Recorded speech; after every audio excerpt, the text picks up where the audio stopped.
Fala RPGistas, beleza? Seja muito bem-vindo ou bem-vinda ou bem-vinde ao canal 753. Meu nome é Henrique, sou narrador de RPG aí desde 94 e se você chegou de paraquedas, está chegando aqui agora, já faz a sua inscrição, já deixa o seu like que esse vídeo de hoje vai ser top. Vamos falar sobre um dos assuntos mais complexos, digamos, dentro do mundo do storyteller, que seria o mundo espiritual, tá? No caso a Umbra, o mundo inferior, enfim. A gente vai abordando esses assuntos, mas esse vídeo não vai ser sobre a Umbra. Eu estou preparando um vídeo, um guia, na verdade, uma série de vídeos que vai falar especificamente da Umbra, independente do cenário que você vai jogar, certo? Hoje nós vamos falar sobre o mundo inferior para você que vai jogar ou vai narrar a aparição. Então, deixa o seu like já, assiste a nossa vinheta de arrepiar e vamos pro vídeo.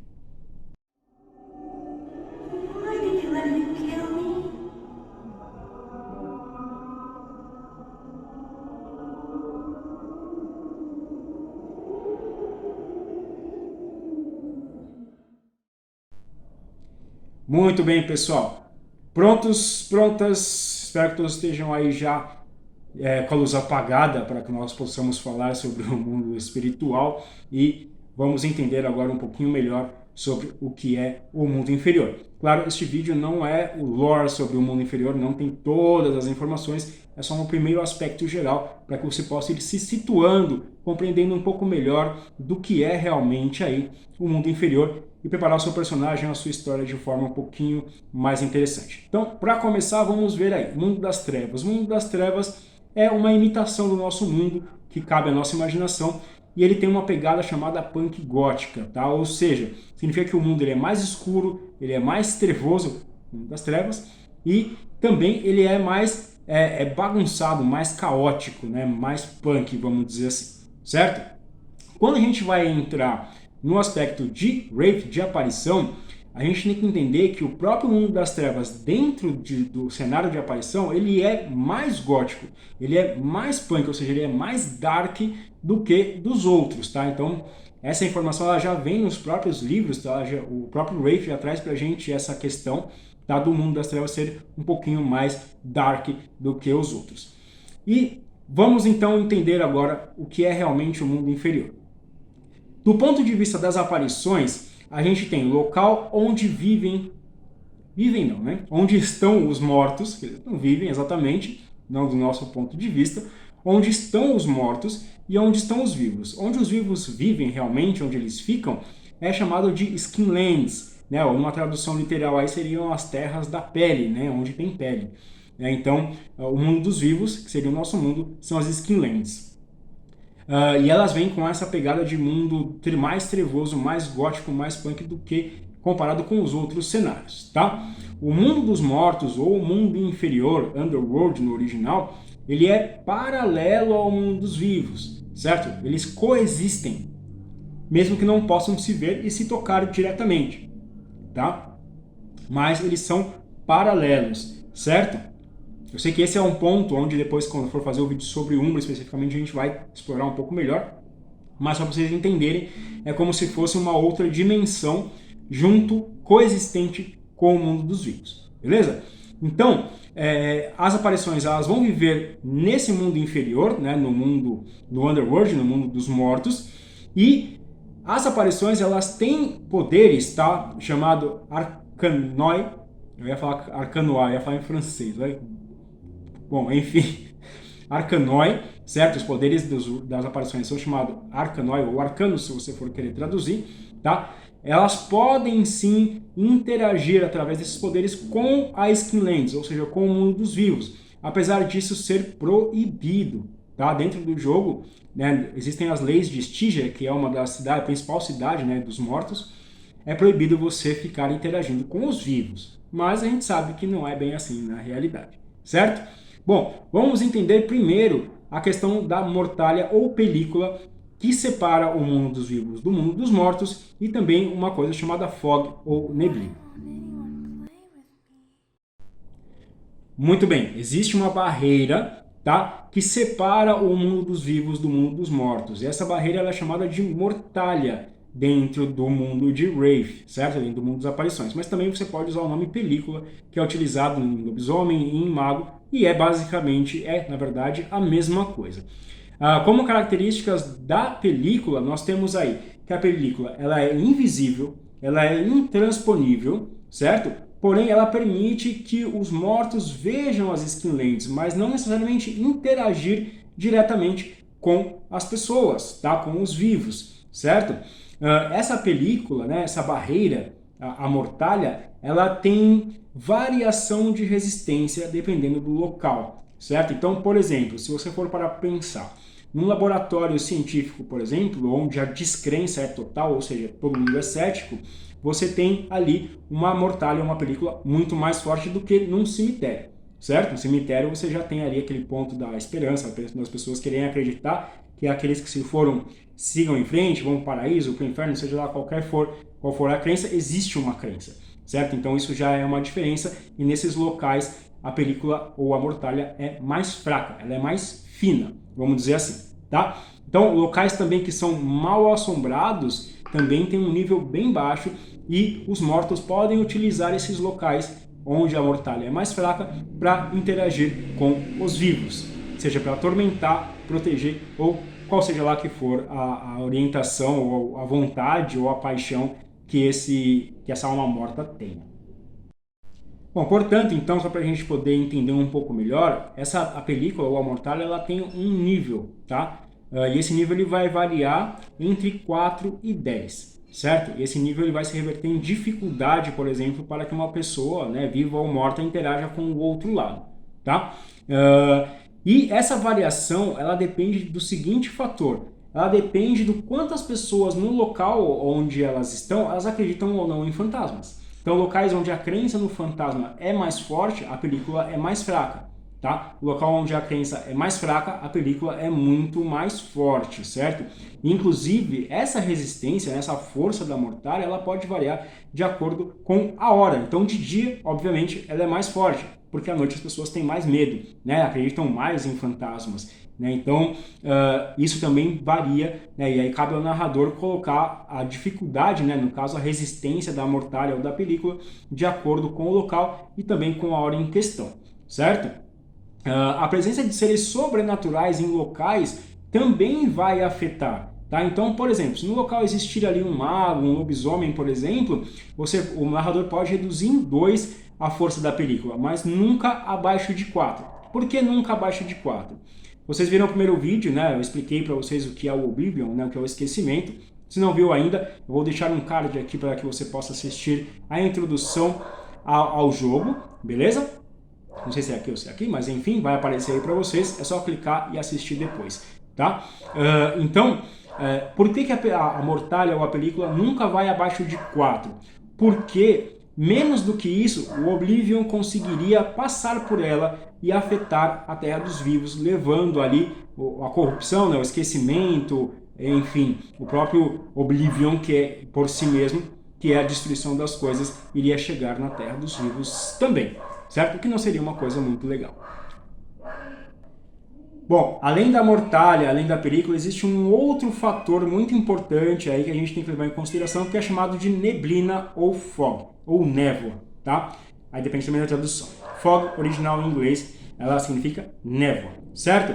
Então, a névoa, ela existe sim, porém ela existe na mente dos vivos, tá? É o que faz com que os vivos não vejam as aparições, certo? Eles poderiam, vamos supor, se a mortalha ou a película fosse mais fraca, ele poderia ver mesmo sem interagir. Mas a névoa que existe, né, a neblina que existe dentro da mente das pessoas, faz com que elas não consigam ver, certo? E o que é essa neblina? Ela nada mais é do que a própria descrença em si, tá? É a justificativa que os vivos têm, como provavelmente você deve ter, né? Vamos colocar isso de uma forma um pouquinho real, tá? Para justificar a ação daquilo que as pessoas não entendem, ou a ação dos mortos. Então, por exemplo, aquelas justificativas. Foi o vento, é o encanamento antigo. Ah, não, com certeza é um jogo de luz e sombra. Algum carro passou, refletiu ali, que bateu lá e foi na parede, não sei o que, eu vi uma sombra. Tá? Então, essa descrença, essa dificuldade em acreditar que foi algo de outro mundo é culpa da neblina ou da névoa que existe na mente dos mortais. Tá? Então, teoricamente, ela é a razão que nós buscamos, né, que os vivos, nós, ó, que eu tô vivo, né, bom, enfim, que os vivos buscam para um acontecimento que ele não pode explicar. Aí fica aquela pergunta, o quanto isto é real? Depende também do seu paradigma. O paradigma é mago, vamos deixar isso para outro vídeo. Mas enfim, a névoa também ela tem variedades, tá? Então, por exemplo, em crianças, por exemplo, né, que têm a mente mais aberta, elas vão conseguir ter uma névoa mais fraca, elas vão conseguir ver algumas coisas. E alguns animais também, principalmente gatos. Dentro do mundo de aparição e esquecimento, os gatos sim conseguem ver e conseguem reagir às aparições. Por isso na minha casa não tem fantasma, porque eu tenho mais ou menos aí uns 20 e pouquinhos gatos. Por isso que vocês sempre ouvem um miado aí, eu já até esqueci, já nem vou ligar mais para cortar vídeo nenhum, tá? Mas enfim, tá aí a justificativa para vocês. Se você não gosta de gato, sinto muito, eu gosto. E também tenho 2 cachorros. Pronto. Vamos lá, tá equilibrado, quase. Beleza? Então, deu para entender? Então, dentro da névoa, mais fraca em crianças, mais fraca em animais e gatos, com exceção, são a exceção que conseguem realmente ver, conseguem reagir à ação dos fantasmas que estão do outro lado da mortalha. Certo, Henrique, mas o que tem além da mortalha? O que é o mundo inferior? Vamos entender agora com um pouco de detalhes, né, alguns pontos importantes para vocês entenderem um pouco mais sobre o mundo inferior, e eu recomendo que vocês comprem os livros, tá? Aí, pô, mas eu não acho livro, eu só acho livro em inglês. Cara, inglês não é desculpa, certo? A gente tem Google Tradutor para isso. Ah, mas eu vou ter que pôr palavra por palavra porque eu não entendo nada. Põe a palavra por palavra. Sabe como eu aprendi inglês? Role Playing Game, jogando RPG, certo? Foi uma das coisas na época, lá em 1990 e tralalá, quando eu comecei, que eu comprei alguns livros em inglês, eu não dominava o inglês, então eu lia com o dicionário do lado. Não há mal nenhum nisso, pode até te ajudar profissionalmente no seu futuro, porque você vai aprender inglês sim, com certeza, certo? Você pode entrar, vou deixar até o link aqui na descrição para vocês, no Drive-Thru RPG, tá? É um site que vende ainda livros, né, importados, você pode comprar em PDF, você pode comprar impresso, tem várias opções lá para vocês, bem legal, então eu vou deixar aí para vocês o link na descrição, beleza? E não é propaganda, é simplesmente um local bacana que você pode comprar num preço bom, certo? É só comprar lá, aguardar ou ler em PDF mesmo. Hoje em dia a gente lê muita coisa em PDF, mas deixa o PDF para lá, vamos para o mundo dos mortos agora. O mundo inferior, ele representa o conjunto de todos os reinos que compõem a Terra dos Mortos, tá? Então existem vários reinos, existe muita coisa no mundo inferior, certo? E que vai desde a Shadowlands, que são as Terras Sombrias, que é o que faz fronteira com a Terra dos Vivos. Então, logo após ali a Mortalha, né, existe o mundo dos vivos aqui. Na dimensão paralela dela, você vai ter ali a Shadowlands, que é realmente onde os mortos estão, onde eles ficam, certo? É a primeira parte, é o mais próximo da Terra, tá? E também, o mundo inferior, ele vai desde esse ponto, desde das Shadowlands, até as profundezas do labirinto, para depois cair no Oblivion, ou no esquecimento, certo?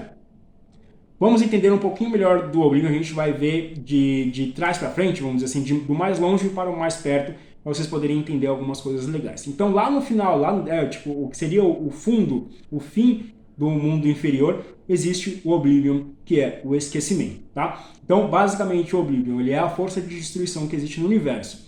Ele devora tudo que cai dentro dele, e não apenas devora o que cai dentro dele, mas também a força dele, né, o Oblivion, ele caminha pela Terra dos Mortos, né, ele caminha pelo mundo inferior, tentando atingir tudo através de seus agentes. Então ele tem agentes, ele tem seres que trabalham para ele, tá? Então ele não é simplesmente uma coisa inanimada ou um conceito, ele é uma força, tá? O Oblivion, o esquecimento, ele é uma força, tá? Por exemplo, dentro desses agentes, dentro dessa energia, dessa força do esquecimento, é o toque dele que transforma as aparições em espectros. Depois eu vou fazer um vídeo sobre espectros para vocês, certo? E também, além de transformar aparições em espectros, ele também é o que dá a voz à sombra que toda aparição tem. Lembra daquele primeiro vídeo, onde eu falo sobre os fatores psicológicos que são a sombra, que é o diabinho no ombro?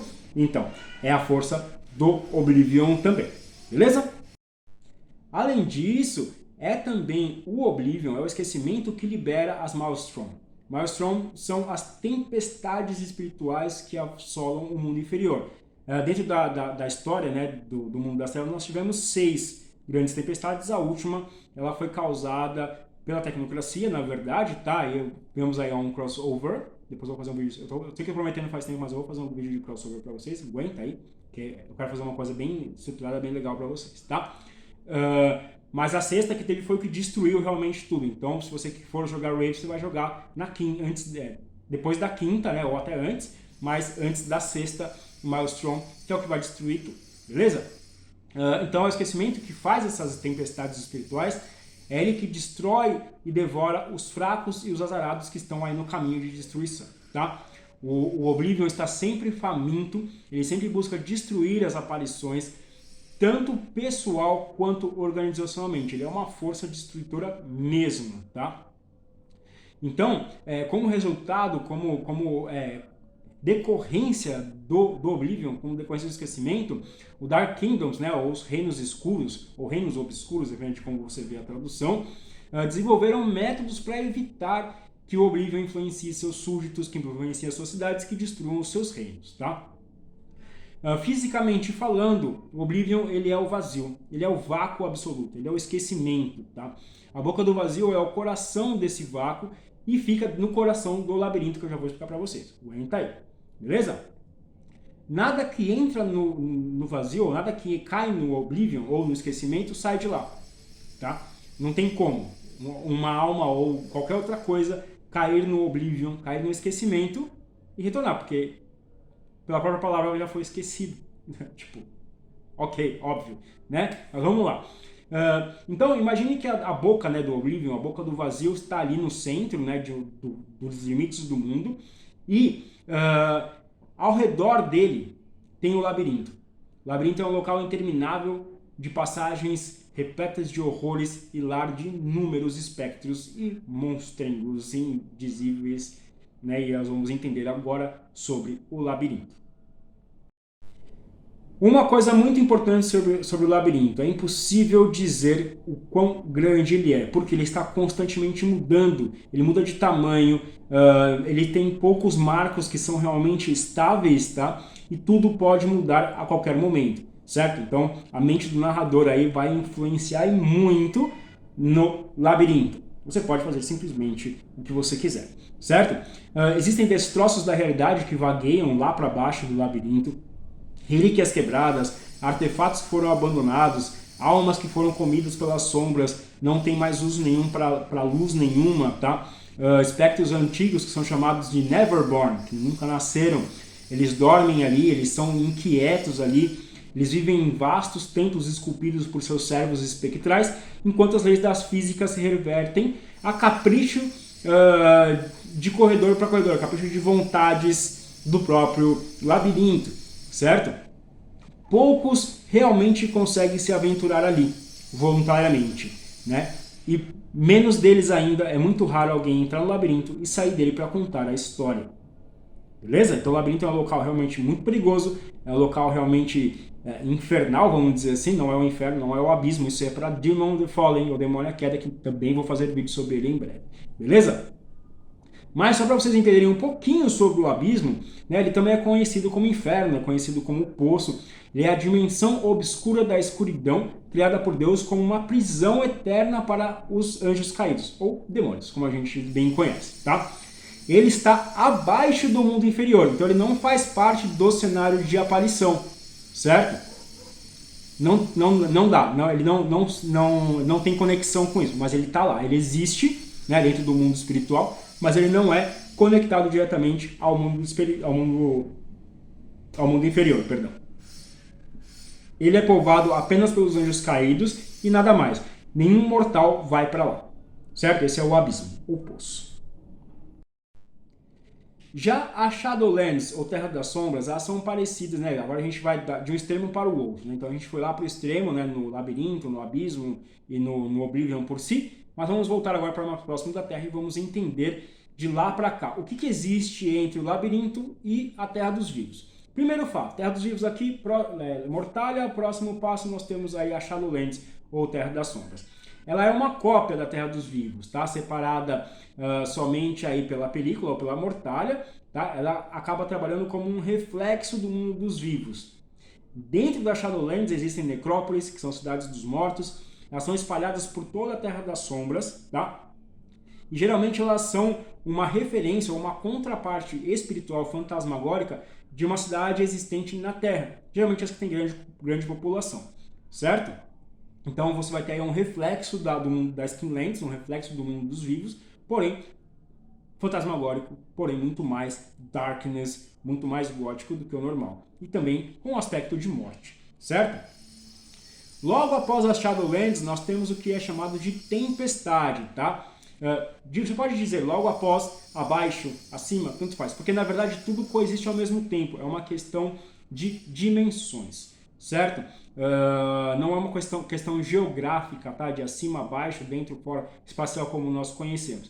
Se você estuda religiões, por exemplo, tá? Fazer um adendo aqui para explicar essa parte, existem principalmente as religiões mais espiritualistas, vamos dizer assim, né? Mais New Age, essa parada toda, eles colocam ali que todos os mundos, né? Seja céu, seja inferno, coexistem ao mesmo tempo, no mesmo local. A diferença é a diferença vibracional, a diferença dimensional. Então, ao mesmo tempo que eu estou aqui, no meu estúdio, né, no meu quarto aqui gravando para vocês, neste mesmo local existe a Shadowlands. Neste mesmo local onde estou eu e onde estão as Shadowlands, está também a Tempestade. Só que numa vibração, numa dimensão diferente. E assim por diante até que a gente chegue no Oblivion. Beleza? Mais ou menos isso aí, só para vocês terem uma introdução, terem uma localização mais ou menos metafísica dentro da sua cabeça, tá? Bom, então após ou abaixo a Shadowlands existe a Tempestade. O que é a Tempestade? É uma tempestade de pesadelos. Memória, loucura, dores, tudo isso junto, misturado numa grande tempestade que permeia o submundo, permeia a Shadowlands. Ele fica em volta, né, vamos dizer assim, coexistente mais em volta da Shadowlands. E no meio dessa tempestade existe a Ilha das Dores, onde fica a capital, onde fica a cidade Stygia, que é a principal, mais importante cidade de aparição, tá? Do sistema de aparição. Ela é a capital do Reino Negro, ou Reino Escuro de Ferro. Beleza? Eu vou entrar também nos reinos. Aguenta aí. Já deixa o like. Não deixou o like ainda? Por quê? Deixa o like, hein? Já faz sua inscrição, ativa a notificação e vamos continuar aí agora já com os reinos, tá? Mas antes disso, existem estradas na tempestade chamada atalhos ou byways em inglês, tá? Que permitem a viagem através da tempestade. Então, aparições que são mais habilidosas em Argos, que é um arcanoi, né? É um arcano de aparição, consegue viajar sem o atalho. Mas se você não tem Argos, por exemplo, nos poderes da sua planilha, da sua ficha, planilha, velho, da sua planilha, você não pode viajar sem o byway, certo? Bom, vamos então agora ver sobre os reinos obscuros ou reinos escuros. Na Tempestade de Pesadelos existem os reinos, tá? Os reinos eles são como ilhas no meio da tempestade, ou seja, eles estão na tempestade, mas eles não são parte exatamente da tempestade, eles ficam como se fosse uma ilha mesmo no mar, beleza? Então só para vocês terem aí uma figuração na cabeça de vocês. E entre os reinos, né, existem alguns que são maiores e, lógico, o narrador pode criar o reino que ele quiser, porque estamos falando de mundo inferior, a imaginação é o que manda em primeiro lugar, beleza? Então vamos começar aí com o reino de Stygia, tá? Ou o Reino Escuro de Ferro, cuja capital é Stygia. O Reino Escuro de Ferro é a hierarquia dos mortos do Oeste, ou seja, do Ocidente, beleza? Então a Stygia é a capital dos mortos que viveram nas terras ocidentais, então de Greenwich para cá, para o nosso lado aqui, tudo que é ocidental vai para Stygia, certo? Ela é enorme, ela é gigantesca e ela fica localizada nas Ilhas das Dores, que fica no meio da tempestade. Ela é a sede principal de várias organizações das aparições. A gente vai ter também um vídeo sobre organizações. Hoje é só essa pincelada no mundo inferior, beleza? Bom, além de Stygia, além do Reino Escuro de Ferro, nós temos Yellow Springs, tá? Que é também conhecido como Reino Escuro de Jade. ele é o Império dos Mortos Asiáticos, tá?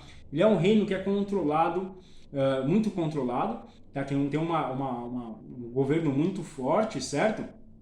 E as Fontes Amarelas, ou Yellow Springs, ela incluem o Palácio de Jade, que é uma das fortalezas, é uma fortaleza assustadoramente grande dentro a Ilha da Tempestade. Beleza? Então é uma fortaleza regida por mortos, por aparições orientais, tá? Ele é basicamente um inferno fabricado e que serve como jardim de tortura e prisão para Yu Hang. Yu Hang é aparentemente o fantasma de Qin Shi Huang, que foi o primeiro e único imperador da Yellow Springs lá dentro do mundo inferior, certo? Seguindo, nós temos Carta. Carta é o reino obscuro, o reino escuro do barro. Então ali nós temos os mortos australianos, pertencentes aos aborígenes, né? Então os índios australianos, os aborígenes australianos, quando morrem, vão para o reino de Carta, beleza?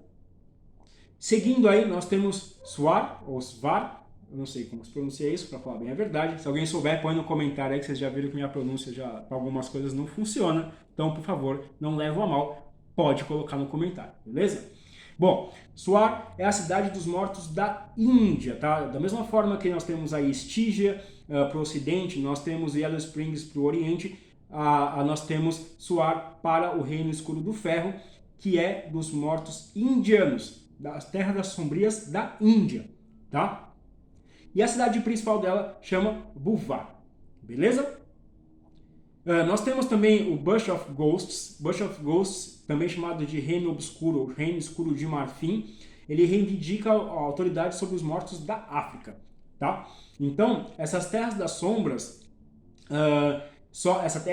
esse reino, né, dentro da tempestade, ele vai abrigar aqueles que são aparições com origem na África. Morreu na África, você vai para Bush of Ghosts, tá? Beleza? Ainda sobre os reinos, nós temos Flylands, que são as terras esfoladas, tá? Esse é o nome dos reinos, esse é o nome do reino dos mortos, que ficavam na América Central. Ele já foi poderoso, hoje não é mais tão poderoso, tá? Ele era um poderoso reino das trevas, ou né, reinos escuros de obsidiana. Obsidiana, para quem não sabe, é um mineral, tá? Mineral natural. Aí você pode até encontrar informações na internet, beleza? Mas o que aconteceu? Por que ele foi poderoso e ele não é mais poderoso? Porque quando a Europa chegou, eles destruíram, né, as terras dos vivos, no caso, também, e acabaram destruindo também as terras esfoladas. E eles massacraram os habitantes. Então, a Stygia, né, no caso a cidade de Stygia, o reino, né, de Stygia, acabou reivindicando a terra dos fantasmas esfolados, das aparições, né, esfoladas, tá? Agora fazem parte de Stygia, certo? Foi esse evento catastrófico da chegada dos europeus e do massacre dos povos da Mesoamérica, da América Central, levou ao terceiro Maelstrom. Eu vou fazer um vídeo também só sobre as tempestades, tá? Relaxa, relax. Tem muita coisa para rolar nesse canal. Aproveitando, já recomendou o meu canal para algum amigo RPGista seu? Tá na hora, hein? Vamos crescer, já estamos crescendo. Aliás, mais um agradecimento. Passamos de 300 inscritos recentemente e só crescendo. Muito obrigado a todos. Valeu, valeu, valeu. Bora, vamos lá. Quanto mais inscritos, mais vídeos. Beleza? E faça o seu pedido também aí nos comentários, tá? Bom, então o que acontece? Quando os europeus invadiram a América, quando os europeus massacraram as populações indígenas que aqui tínhamos, né? E temos apenas remanescentes hoje, isso gerou o terceiro grande Maelstrom. Beleza? São as tempestades espirituais. Temos também um outro reino, que é um reino importante, que para quem não viu ainda os vídeos sobre Múmia e Ressurreição, também vou deixar no comentário, na descrição do vídeo, tá? Que é o reino de Amente, ou o reino escuro de areia, tá? Ele é o reino dos imortais. Peraí, como assim imortais? Assista o vídeo de Múmia e você vai saber, tá? E ele também, esse local, além de ele abrigar os imortais do Oriente Médio, né, no caso do Egito, basicamente, ele também não é mais, o local de descanso de Osíris. Né? Na sexta Maelstrom, Osíris saiu do reino de Amente e veio para a Terra, fundindo-se aí as teias da fé, que são basicamente fontes de Sekhem ou quinta essência, tá? Ele não é o reino de Amente, ele não era povoado, pensando que estamos antes do sexto Maelstrom, certo? Ele não é povoado por fantasmas, e sim por imortais que morreram e voltaram à Terra das Sombras. Aí a gente vai estar falando de um crossover forte com Múmia, a Ressurreição, certo? Temos também um outro reino, que é o reino de Auschwitz. Tá? O reino negro de Wire, certo? É uma das maiores populações de mortos inquietos graças aos crimes da Alemanha nazista. Então, aqueles que foram massacrados pelos nazistas estão em Auschwitz, lá no mundo dos mortos também. Beleza? Bom, pessoal, e também, assim, para a gente finalizar este vídeo especificamente, lógico, eu vou fazer outro vídeo com mais detalhes sobre o mundo inferior, com mais detalhes sobre os reinos e, enfim, tudo mais que vocês quiserem. Só para a gente finalizar, eu quero falar para vocês, introduzir para vocês também as praias distantes, tá? Elas são um território muito misterioso do mundo inferior. São controladas por entidades chamadas Shining Ones, ou aqueles que brilham. E para os vestígios modernos, né, para as almas que estão mais recentes ali, as praias distantes elas são consideradas territórios controlados por hereges que não são absolutamente nada confiáveis. Então, normalmente as aparições não vão até as praias distantes, muito menos até o labirinto, menos ainda até a boca do esquecimento. Beleza? Galera, espero que tenham gostado desse vídeo aí, tá? Vamos finalizar aqui. Eu sei que ele vai ficar um pouquinho longo, mas espero que vocês gostem. É um vídeo super importante para vocês aprenderem um pouco mais. E se vocês derem bastante like, vamos jogar aí uma meta de like.